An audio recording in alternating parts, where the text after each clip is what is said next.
Hi అండి. అందరికీ నమస్కారం. Welcome to my channel. ఈ వీడియోలో ఏపీ ప్రభుత్వ ఉద్యోగ పెన్షనర్లకు ముఖ్యమంత్రి గుడ్ న్యూస్. ఉద్యోగులకు 29% ఐఆర్ ప్రకటన. మరి దీనికి సంబంధించిన పూర్తి వివరాలు వీడియోలో తెలుసుకుందాము.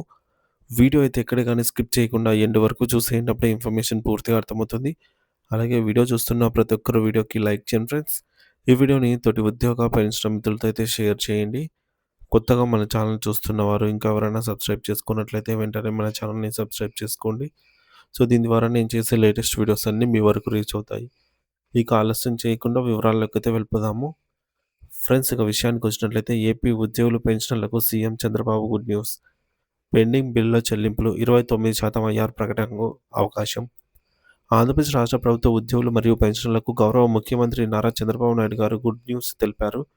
ఉద్యోగుల సంక్షేమానికి ప్రభుత్వం కట్టుబడి ఉందని ఆయన స్పష్టం చేశారు. పెండింగ్ బిల్లుల చెల్లింపులపై ప్రభుత్వం ఫోకస్.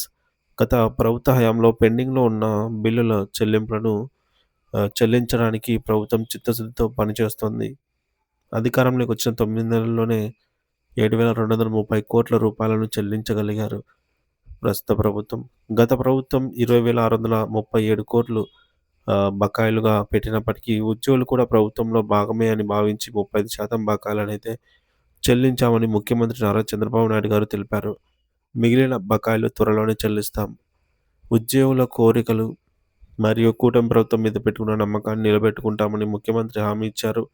ఖచ్చితంగా మిగిలిన 65% చెల్లింపులను కూడా వెసులుబాటు చూసుకొని త్వరలోనే చెల్లింపులు చేస్తాం.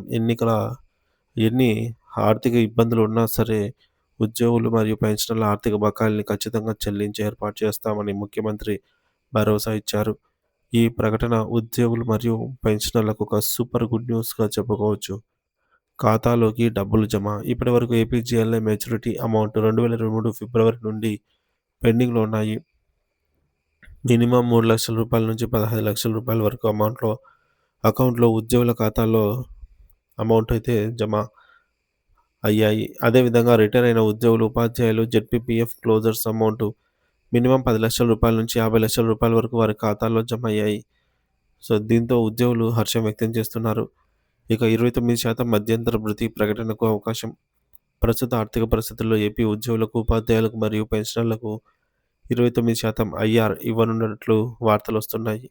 అయితే ఇది అధికారిక ప్రకటన కాదా అనేది అవునా కాదా అనే విషయాన్ని పరిశీలించాల్సిన అవసరం ఉంది. ప్రభుత్వం ఇంతవరకు 29% ఐఆర్‌ను అధికారికంగా ప్రకటించలేదు. పీఆర్సీ కమిషన్ నివేదిక ఆధారంగా ఐఆర్‌పై స్పష్టత వస్తుంది. కానీ ఉద్యోగ సంఘాలు మాత్రం 30% కన్నా తక్కువ అంగీకరించే ప్రసక్తే లేదని చెప్తున్నాయి. ఈ నిర్ణయం ఉద్యోగ సంఘాలతో ముఖ్యమంత్రి సమీక్ష తర్వాతే ఖరారయ్యే అవకాశం ఉంది. ఏది ఏమైనప్పటికీ ప్రభుత్వం ఉద్యోగుల సంక్షేమానికి కట్టుబడి ఉందని చేసిన ప్రకటనతో ఉద్యోగుల్లో నమ్మకం పెరిగింది. రాబోయే రోజుల్లో ప్రభుత్వం మరిన్ని శుభవార్తలు చెబుతుంది అనైతే ఆశిద్దాం.